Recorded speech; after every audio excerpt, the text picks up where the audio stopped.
fifth graders, I wanted to come on here and make a video for you guys just to show you how a typical day at home should look for you on Schoology, and also just to tell you all that I miss you so much, and I want to make your at-home learning as easy and user-friendly as possible. So I hope that this video is informative and helps you guys as you're at home. So I'm currently logged on to Schoology under a student's account. So I am on my 5th grade reading course. So this should be what your screen looks like when you click on your 5th grade reading course. Here's information that you really need to pay attention to. So this is information about fall pictures that are going to be on the 24th. So you're scrolling down and you see the rest of your folders. I added this reddish pink folder that says helpful resources from Miss Logsdon. When you click on that, I will put in each week things that might help you. I'm not for certain what each week will bring, so just get in the habit of clicking on this and seeing what I have there for you each day. So going back here, we see that this is our week's work. So we're going to click on that, and today is Wednesday. When you see this screen, you need to start at the very top and work your way down.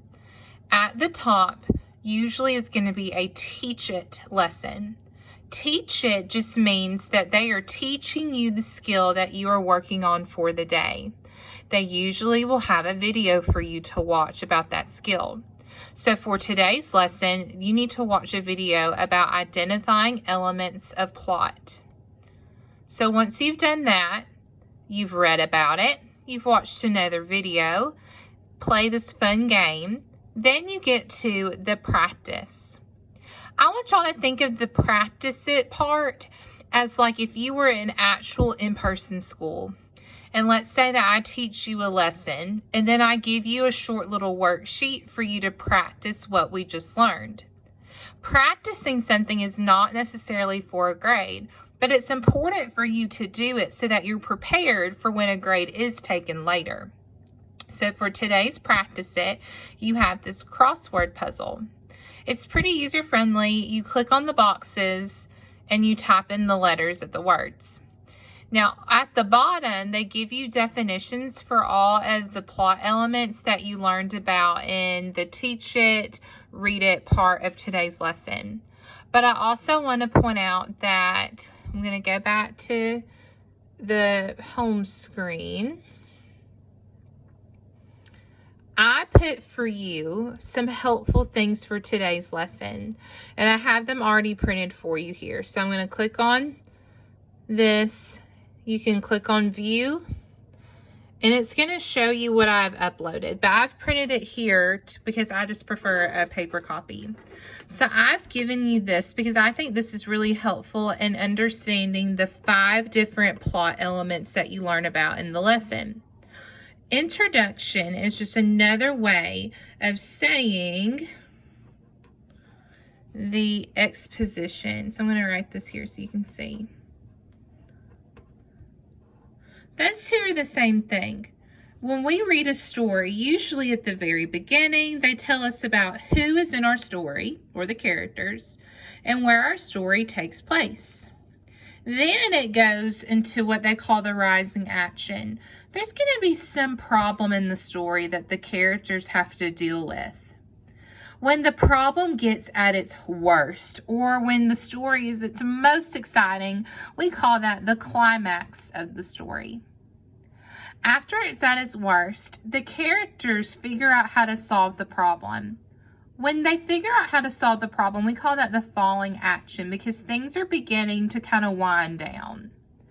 The resolution is just how the story ends. So I really liked how this graphic organizer showed each of the 5 parts, but then it also gave definitions of what those parts are. So that's something that you might want to use today during your lessons. So I'm going to go back on my screen.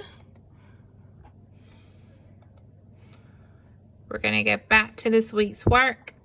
It's Wednesday.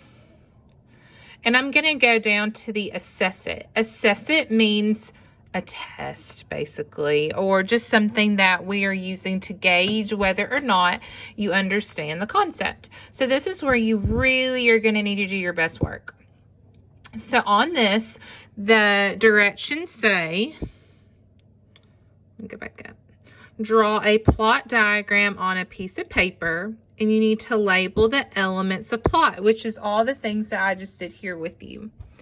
Now, I understand how sometimes that might be difficult to draw your own diagram. So if you would like, you can go back to the home screen, back to where I've given you helpful resources, and I actually gave you a template to use.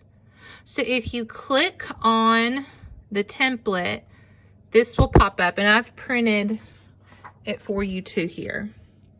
So if you want to, you can print this out and you can use this for your assignment. Now, I've already done some of it for you. All of the parts are already labeled. I've highlighted the 5 terms for you to see it better. But in your directions, you'll read that you have to put what each of those parts mean, which is their definition. So I've already done the exposition or the introduction for you. And I know that that's just the beginning of the story, and it tells about the characters and setting. I did not do rising action for you, so you'll need to fill in what that is. But you have this worksheet to help you. Next is climax, which I already filled in. At the climax, the problem is the worst. Then you will need to do the falling actions definition and the resolutions definition. When you are finished, you can take a picture of this and then you can submit it. When you go back to that assignment, give me a second and I'll go back to it for you. When you go back to the Assess It assignment, you will see submission. So you can actually attach your picture and submit your work. Click on that check mark and it'll show up, and you need to hit submit. That way me and Ms. Wilson can see that you've done your work and you've turned it in. Let me know if you have any questions at all. I'm here to help you. And I hope that that folder that I've added with resources is helpful for you guys. Be sure you check it every single day to see if I put anything to help you. Have a wonderful day.